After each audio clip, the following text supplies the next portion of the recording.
Okay, to set up your oil change, to reset that after you do your oil change,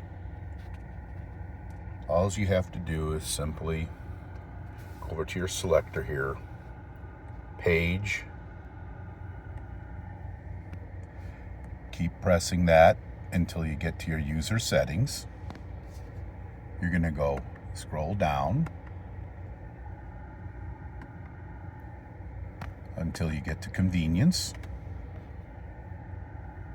Press the OK. Then scroll down.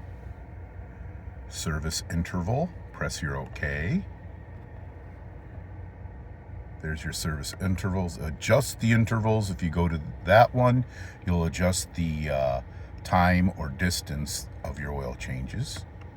Reset, you would just go to reset, hit OK, hit yes. I'm not going to do that. I'm not changing the oil right now. So adjust interval. There you go. Got it at 6,500 miles or 6 months. And that's all there is to it. Simple as that.